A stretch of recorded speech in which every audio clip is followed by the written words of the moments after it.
ఇలాంటి హత్యల్ని నివారించాలని, ఈ హత్య కారకులైనటువంటి ముద్దాయిల్ని శిక్షించాలని దరిదాపు 2 నెలల నుంచి సుమారు 2 నెలలుగా వస్తుంది హత్య జరిగి కూడా. అప్పటి నుంచి కూడా రాష్ట్ర వ్యాప్తంగా అనేక ప్రాంతాల్లో ప్రజా సంఘాలు, ప్రజాస్వామికవాదులంతా కూడా ఆందోళన చేయడం జరుగుతుంది. అంతేకాదు ఢిల్లీలో కూడా దీని మీద ఈ హత్యను ఖండిస్తూ ధర్నా కూడా జరిగింది. మొత్తం రాష్ట్రంలో చట్టబద్ధమైనటువంటి హత్యలు అనేటువంటి ప్రైవేటు హంతక ముఠాలని ప్రభుత్వాలు ఏర్పాటు చేసి చేయటం అనేది వాళ్ళు ఎంచుకున్నటువంటి రాజ్యాంగాన్ని, వాళ్ళు చెబుతున్నటువంటి చట్టబద్ధ పాలనని ఉల్లంఘించడమే అని చెప్పేసి ఇప్పటికి అనేక ప్రజా సంఘాలు, మేధావులంతా కూడా మాట్లాడుతున్నటువంటి సందర్భంలో ఈ హత్యను ఖండిస్తూ నర్సాపేటలో కూడా ఈ రోజున సభ అనేటువంటిది ఏర్పాటు చేయడం జరిగింది. అయితే నిన్న ఒక ఎన్కౌంటర్ జరిగింది, పేపర్లో చూసే ఉంటారు అంతా కూడా. అతను ఒక మావోయిస్టు పార్టీలో సుదీర్ఘకాలం సుమారు 8 ఏళ్ళు పనిచేసి జనజీవన స్రవంతిలోకి వచ్చి మామూలు పౌరుడిగా బతకాలని చెప్పేసి 2 నెలల క్రితం బయటకు వచ్చాడు. ఆ వెళ్ళినటువంటి వ్యక్తిని ఎన్కౌంటర్ పేరుతో హత్య చేసి అతనేదో మావోయిస్ట్ పార్టీ పెద్ద నాయకుడు అని చెప్పేసి ప్రకటించారు. ఇలాంటి హత్యలు అనేటువంటివి సమాజం మొత్తం కూడా ఖండించాలి. కాబట్టి ఈ బూటకపు ఎన్కౌంటర్ని పీడీఎం తీవ్రంగా ఖండిస్తుంది. అలాగే ముఖ్యంగా గంటి ప్రసాదం గారి విషయంలోకి వస్తే ఆయన చాలా సుదీర్ఘకాలం శ్రీకాకుళం, విజయనగరం, విశాఖపట్నం ప్రాంతాల్లో ఉండి అనేక రైతాంగ ఉద్యమాలని, కార్మిక ఉద్యమాలని, మహిళా ఉద్యమాలని ఆయన చట్టబద్ధంగా ఉంటూ ఒక సుదీర్ఘకాలం దరిదాపు ఒక 30 సంవత్సరాలకు పైగా ఉంటూ ఆయన వివిధ ఆందోళన కార్యక్రమాలకి నాయకత్వం వహించేటువంటి ఒక ప్రజలకు సంబంధించినటువంటి ఒక నాయకుడు ఆయన. ఆయన అజ్ఞాత జీవితంలో దరిదాపు ఒక 7-8 సంవత్సరాలు మాత్రమే ఉన్నాడు. కానీ మిగిలిన జీవితం మొత్తం కూడా ఆయన ప్రజలతో బయట ఓపెన్గా ఈ రాజ్యాంగ చట్టంలోనే ఉండి చేసినటువంటి మనిషి. అలాగే 2005 తర్వాత కూడా బయట ఆయన అమరుల బంధుమిత్రుల సంఘం కానీ, లేదా రాజకీయ ఖైదీల విడుదల కమిటీ, ఇంకా అనేక కమిటీల్లో ఉంటూ మొత్తం రాజ్యం యొక్క స్వభావాన్ని, చట్టబద్ధ పరిపాలనలో జరుగుతున్నటువంటి దుర్మార్గాల్ని ఎండగట్టడంలో, నిలయటంలో రాష్ట్రంలో ఒక ప్రముఖమైనటువంటి పాత్ర పోషించినటువంటి వ్యక్తి కామ్రేడ్ గంటి ప్రసాదం గారు.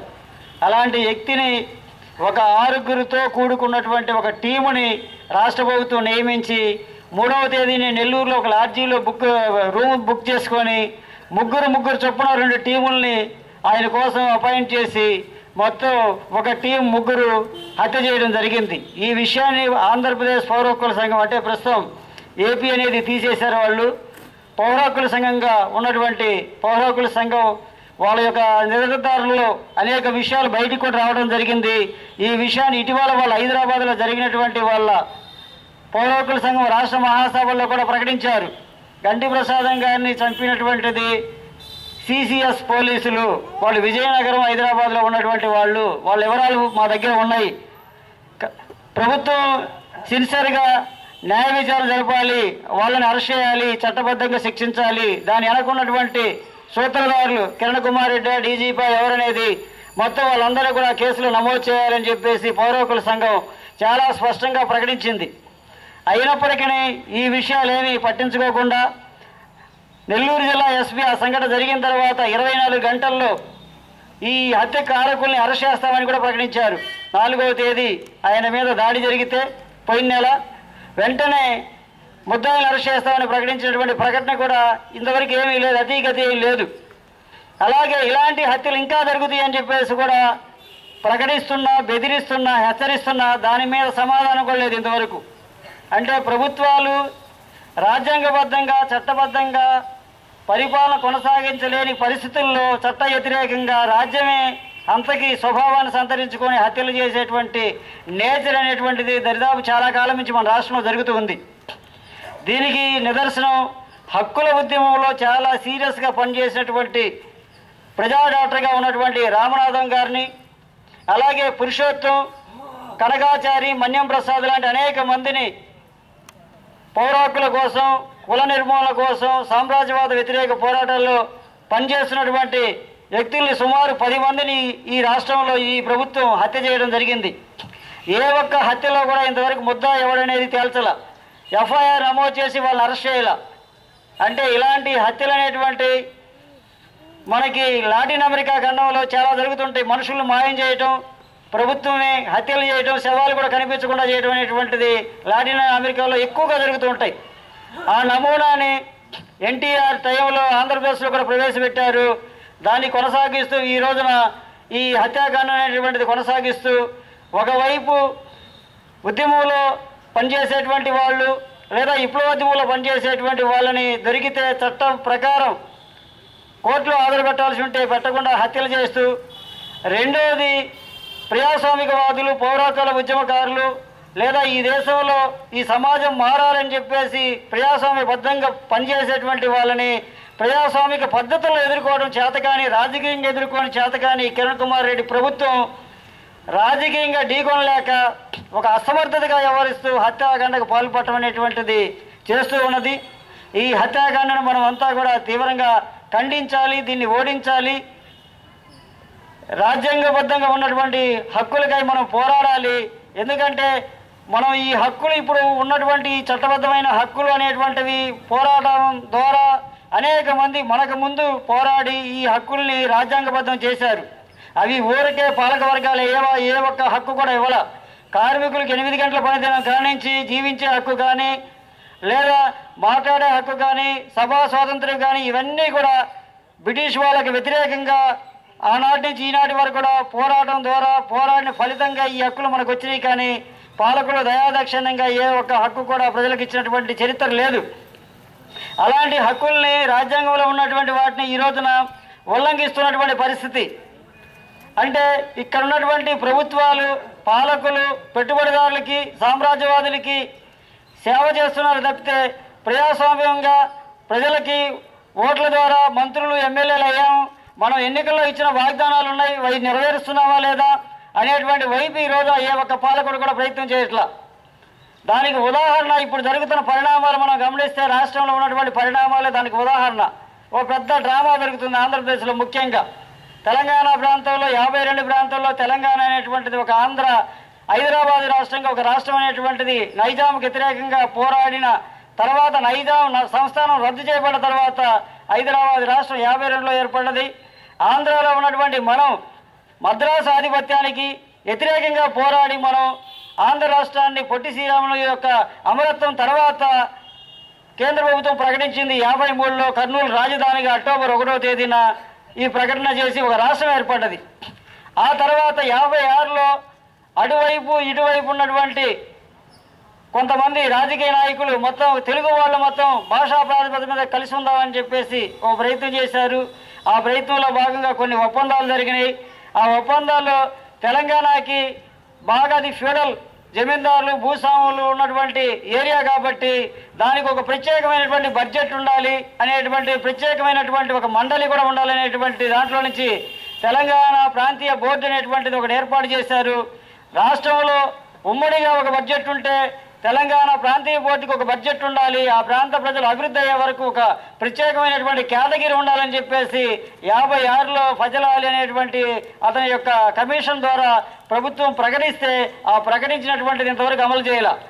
అలాగే దాంట్లో ఇంకొకటి స్పష్టంగా చెప్పారు, తెలంగాణ ప్రాంతంలో భూములు కొనాలన్నా ఆ కమిటీ అనుమతి ఉండాలని చెప్పేసి కూడా చెప్పారు. కానీ ఆ కమిటీ అనుమతి లేకుండా రామోజీరావులు, రామనాయుళ్ళు, కేసీ అలాగే ఇంకా అనేక మంది లగడపాడులు, కావూర్లు లేదా శ్రీనివాసరావులు, అనేక మంది అక్కినేని నాగేశ్వరరావు కుటుంబం కావచ్చు, మురళీమోహన్ కావచ్చు, ముల్లమూడి హరిచంద్ర ప్రసాద్ కావచ్చు, వేలాది ఎకరాల భూములు హైదరాబాద్ చుట్టుపక్కల ఉన్నటువంటి భూములు మొత్తం కూడా కొనుగోలు చేసి కొన్నామని చెప్పేసి, లేదా ప్రభుత్వం వాళ్ళకి ఈ సెద్దులకు ఇస్తున్నట్లుగానే వాళ్ళకు కూడా తక్కువకి చేసి వేల ఎకరాల స్టూడియోల పేర్లతోటి రకరకాల పేర్లతోటి మొత్తం ఆక్రమించిపోయించినటువంటి పరిస్థితి కూడా ఉంది.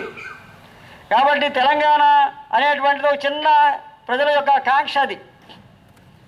అది మేము మాకు అనుకున్న పద్ధతుల్లో జరగలేదు కాబట్టి, మీరు చెప్పిన పద్ధతిలో చేయలేదు కాబట్టి మేము సపరేట్గా ఉంటామనేటువంటిది వాళ్ళ ప్రజాస్వామిక ఆకాంక్ష. అది అయితే ఇక్కడ ఉన్నటువంటి ప్రజలకు సంబంధించి కూడా చాలా అనుమానాలు ఉన్నాయి. నీటి సమస్య కావచ్చు, రాజధాని సమస్య కావచ్చు, లేదా ఉద్యోగ ఉపాధి సమస్య కావచ్చు. కానీ స్వాతంత్రం వచ్చి 67 ఏళ్ళైన తర్వాత ఈ దేశంలో కోటాను కోట్ల మంది చదువుకున్నటువంటి సాఫ్ట్వేర్ ఇంజనీర్లు కానించి అనేక మంది ఈ రోజున ఈ దేశంలో నిరుద్యోగులు ఉన్నారు. ఈ నిరుద్యోగ సమస్యకి కేంద్ర రాష్ట్ర ప్రభుత్వాలు ఇప్పటి వరకు ఏమన్నా పరిష్కారం చూపారంటే ఏమీ లేదు. పెద్ద పెద్ద భారీ పరిశ్రమలు అనేటువంటి మనకి స్వాతంత్రం వచ్చిన కొత్తలో ప్రభుత్వాలే పెట్టినాయి. ఎందుకంటే ఆనాడు పెట్టుబడిదారుల యొక్క ఆస్తులు చాలా తక్కువ. టాటా కానీ బిర్లా కానీ 20,000 కోట్లు 10,000 కోట్ల కంటే ఎక్కువ లేవు ఆనాడు ఆస్తులు.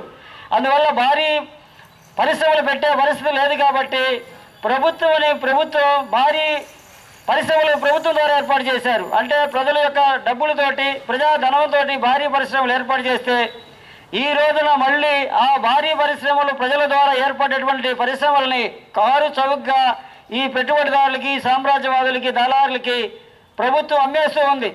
రాష్ట్రంలో కానీ దేశంలో కానీ అనేక పరిశ్రమలు ఈరోజు అమ్మేశారు. మరి హైదరాబాద్ కావచ్చు, ముంబై కావచ్చు, బెంగళూరు కావచ్చు, ఢిల్లీ కావచ్చు, ఈ ప్రాంతాల్లో సాఫ్ట్వేర్ ఇంజనీర్లు కావచ్చు, మిగిలిన ప్రైవేట్ కంపెనీల్లో ఉన్నటువంటి వాళ్ళకి సరిగా చట్టబద్ధమైన వేతనాలు లేవు. సరిగా ప్రభుత్వం యొక్క వాళ్ళకి లేబర్ యాక్ట్ అమలు చేయదు. ఇవన్నీ కూడా ఉన్నాయి. అంటే నిరుద్యోగ సమస్యకి కారణం ఏమిటి? రాష్ట్రాలు విభజన కాదు. నిరుద్యోగ సమస్య పోగొట్టడం కోసం ప్రభుత్వం దగ్గర సరైన ప్రణాళిక లేదు. ఈ దేశంలో ఎంతమంది సంవత్సరానికి చదువుకున్నటువంటి వాళ్ళు వస్తున్నారు. మనం ఈ దేశం వ్యవసాయ దేశం కాబట్టి ప్రధానంగా ఈ వ్యవసాయ దేశంలో వ్యవసాయానికి ప్రాధాన్యత ఇస్తూ దానికి తగ్గ పరిశ్రమలు మనం ఏమైనా నెలకొల్పుతున్నామా అనేటువంటిది ఉండాలి.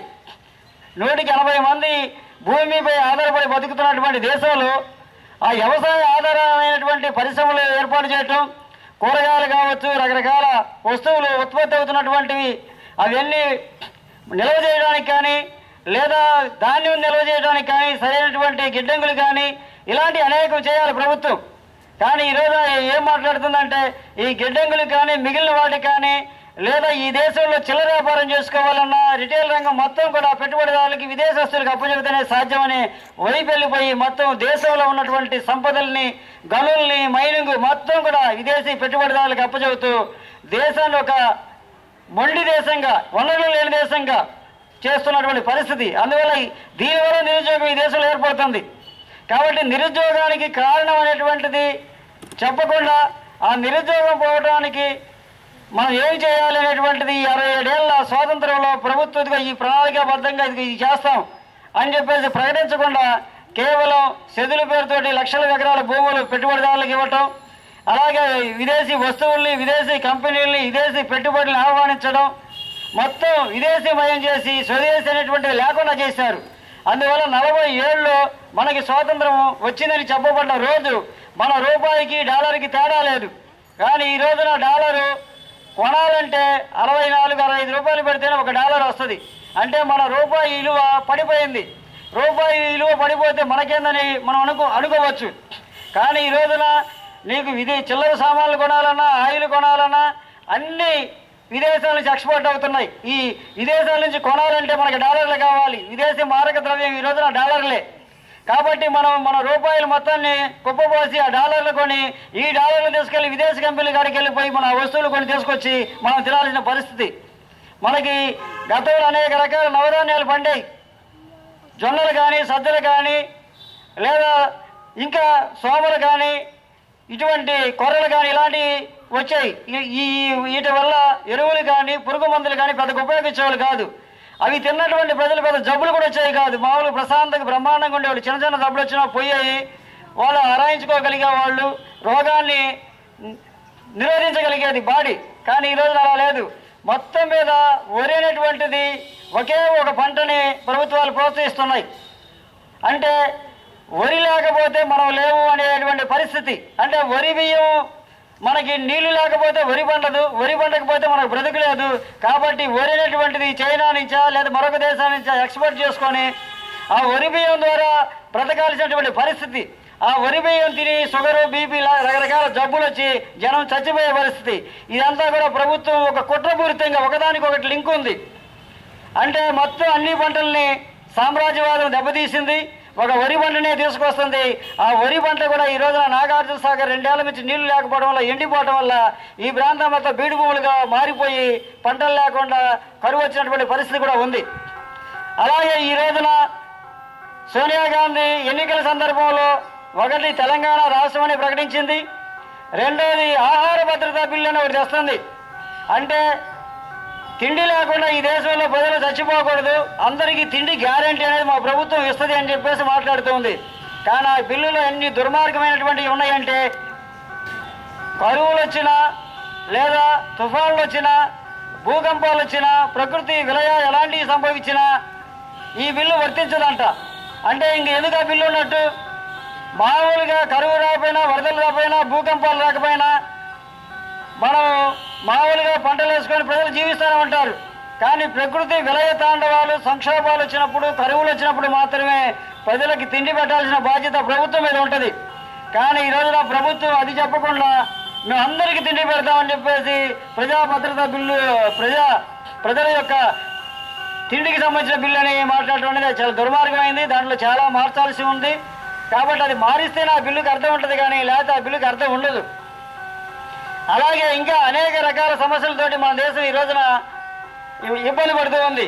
మన ప్రాంతం ముఖ్యంగా ఇప్పుడు ఈ 25 రోజుల నుంచి మనం గమనిస్తే ఆంధ్ర ప్రాంతంలో తెలంగాణలో సమ్మె జరిగినా మనకే ఇబ్బంది, మన ప్రాంతంలో సమ్మె జరిగినా మనకే ఇబ్బంది. కారణం ఏమిటి అంటే తెలంగాణ ప్రాంత ప్రజలు మన దగ్గరకు వచ్చి ఎవరు ఎక్కువ మంది లేరు, ఏదో ఒకడార ఉన్నారో. కానీ పోలీస్ డిపార్ట్మెంట్లోనో లేదా రెవెన్యూ డిపార్ట్మెంట్లోనో లేదా వ్యవసాయ శాఖలోనో లేదా కమిషనర్లుగానో ఒకరే ఉండొచ్చు, కానీ అది ఏళ్ల మీద లెక్క పెట్టే వాళ్ళు తప్పితే ఎక్కువ లేరు. మనం హైదరాబాద్ వలసపోతున్నాము సున్న పనుల కోసం, లేదా ఐటీఐ ఇక్కడ చదువుకున్నటువంటి ఐటీఐలో కానీ లేదా సాఫ్ట్వేర్ ఇంజనీర్లు కానీ అనేక రకాల పనుల కోసం ఉద్యోగాల కోసం ఈ ప్రాంతం నుంచి అక్కడికి వెళ్తూ ఉన్నారు. ఈరోజు ఆర్టీసీ మొత్తం బంద్ పెట్టేశారు. ఆర్టీసీ బంద్ పెట్టడం ద్వారా ఇక్కడ నుంచి ఉద్యోగ ఉపాధి అవకాశాల కోసం హైదరాబాద్ పోయేవాళ్ళు 800 నుంచి 1000 రూపాయలు ప్రైవేటు టికెట్ కొనుక్కొని వెళ్ళాల్సి వస్తుంది. ప్రైవేటు బస్సులు యజమానులు బాగుపడుతున్నారు, కానీ ఈ రోజు ఇక్కడ సామాన్య ప్రజలు గ్రామాల నుంచి టౌన్కి రావాలన్నా, సత్యనపల్లి నుంచి నర్సాపేట రావాలన్నా 30, 50 ఇలా ఉంది. 10 రూపాయలు 12 రూపాయలు 30 రూపాయలు పోయింది, 27 రూపాయలు ఉంది 50 రూపాయలు పోయింది, 50 రూపాయలు ఉంది 100 రూపాయలు పోయింది. ఇలా ప్రైవేటు అనేటువంటి ట్రాన్స్పోర్ట్ ఇష్టానుసారంగా చేస్తూ ఉంది. ధరలు కూడా మండిపోతున్నాయి. పచ్చిమిర్చి 100 రూపాయల దాకా ఉంది. అలాగే ఉల్లిగడ్డలు 60-70 రూపాయలు పోయింది. అలా మొత్తం నిత్యావసర వస్తువులన్నీ కూడా మండిపోతూ ప్రజలు అల్లాడుతూ ఉంటే, పనులు లేకపోతూ ఉంటే లేదా రవాణా సౌకర్యం స్తంభించిపోతే దీని ద్వారా ఏదో కేంద్ర ప్రభుత్వాన్ని దించుతా అని చెప్పేసేది, అది దించడం కాదు, ప్రజలు ఎండిపోవడం లాంటిది ఇది ఈ ప్రాంత ప్రజలు. కాబట్టి నువ్వు దించడానికి వేరే ప్రయత్నాలు చేయగానే ఒకవేళ నీకు అది ఆమోదం కాకపోతే, కానీ అలా కాకుండా ఈ రోజున ఇక్కడ జరుగుతున్నటువంటి తంతు మొత్తం కూడా ఇక్కడున్న ప్రజలకే నష్టంగా ఉంది. ఇక్కడున్న ప్రజలు చాలా ఇబ్బందులు పడుతున్నారు. కాబట్టి పాలకులు ప్రధానంగా ప్రజల మధ్య చీలికలు పెట్టి చీల్చి పబ్బం గడుపుకోవాలని చూస్తున్నారు. ఇలాంటి ఉద్యమాలు రావడానికి, ప్రాంతీయ అసమానతలు ఉండడానికి కారణం పాలకులే. ఒక ప్రత్యేక రాష్ట్ర ఉద్యమాలు కూడా దేశంలో అనేకం వస్తున్నాయి. గురకాలాండ్ కావచ్చు, విదర్భ కావచ్చు, ఇంకా అనేకం. అసలు వీటన్నిటికంటే కూడా ఈ దేశంలో మేము ఎప్పుడూ భాగం కాదని ఈశాన్య ప్రాంతాల్లో కాశ్మీర్లో ఉన్నటువంటి ప్రజలు కూడా పోరాడుతున్నారు, మాకు ప్రత్యేక రాష్ట్రాలు దేశాలే కావాలని. కారణం ఏమిటి? 67 ఏళ్ల పాలకులు స్వాతంత్ర ఫలాలనేటువంటి టాటాకి, బిర్లాలకి, రిలయన్స్ అంబానీలకి వీళ్ళకి కాదు, మామూలు ప్రజలకు రావాలి. మామూలు ప్రజల యొక్క స్థితిగతులు మెరుగుపడాలి. ఆ స్థితిగతులు మెరుగుపడటానికి పాలకులు ఏం ప్రయత్నం చేయట్లా. ఈ రోజున 27 అంతస్తుల బిల్డింగులు రిలయన్స్ ముఖేష్ అంబానీ ఉంటూ ఉన్నాడు. మరి వాడికి సేవలు చేయడానికి 600 మంది పని మనుషులు. మరి మామూలుగా ఉన్నటువంటి ప్రజలకు సంబంధించి వాళ్ళకి పని చేసుకునే అవకాశం లేదు, లేదా దున్నుకోవడానికి భూములు లేవు, లేదా ఇంకా చదువుకున్న వాళ్ళకి ఉద్యోగ ఉపాధి అవకాశాలు లేవు. అనేక రకాల ఇబ్బందులు పడుతున్నారు. కాబట్టి ఈ ప్రభుత్వ విధానాలు అనేటువంటి పూర్తిగా సామ్రాజ్యవాదులకి, పెట్టుబడిదారులకి సేవ చేసే వైపు ఉన్నాయి. కాబట్టి ఈ పాలకవర్గ వైఫల్యాలు వ్యతిరేకంగా మనం పోరాడాలి. ప్రజల మధ్య అసమానతలు అనేటువంటి రెచ్చగొట్టేటువంటి విధానాలు మనం ఎండగట్టాలి. ప్రజాస్వామిక ఆకాంక్షలు, ప్రజల యొక్క ప్రయోజనాలను మనం ప్రతి దాంట్లో చూడాలి. కాబట్టి తెలంగాణ ప్రజల యొక్క న్యాయమైన డిమాండ్ మనం ఆమోదించాలి. మన ప్రాంతంలో ఉన్నటువంటి నీటి సమస్య కావచ్చు, ఉద్యోగ ఉపాధి, రాజధాని సమస్యలకు సంబంధించి ఖచ్చితంగా మనం కేంద్ర ప్రభుత్వం నిలయాల్సిందే. ఈ ప్రాంత రైతాంగానికి సంబంధించినటువంటి నీళ్లకు సంబంధించి ఎలాంటి డోకా లేదు. రాజధాని అనే పేరుతోటి కొన్ని ప్రాంతాలని డెవలప్ చేయడం వల్ల కూడా సమస్యలు ఉన్నాయి. డెవలప్ అంటే పెట్టుబడిదారి సామ్రాజ్యవాదులు డెవలప్ పాలకులు చెప్పేది, అది కూడా కొన్ని ప్రాంతాల్లో ఉండటం వల్ల ఇబ్బందులు కూడా ఉన్నాయి. ఒక హైదరాబాద్నో, ఒక విజయవాడనో, ఒక గుంటూరునో, ఒక వైజాగ్నో కాదు, గ్రామాలను కూడా అభివృద్ధి చేసుకోవాలి, గ్రామాలను కూడా ఒక యూనిట్గా చేసుకోవాలి, గ్రామంలో ఎలాంటి ఉపాధి అవకాశాలు కల్పించాలి అనేటువంటిది కూడా ఉండాలి. గ్రామానికి, పట్టణానికి, నగరానికి, టౌన్కి తేడా లేకుండా ఉండాలి. ఇవన్నీ కూడా ఉన్నప్పుడు మాత్రమే, ఈ అసమానతలు లేనప్పుడు మాత్రమే ప్రజలు సంక్షేమం అనేది ఉంటుంది. గొడవలు రావు, చీలికలు రావు, విభజనలు ఉండవు. ఐక్యంగా ఉండాలంటే అసమానతలు పోవాలి. ఆ అసమానతల వ్యతిరేకంగా మనం పోరాడాలి.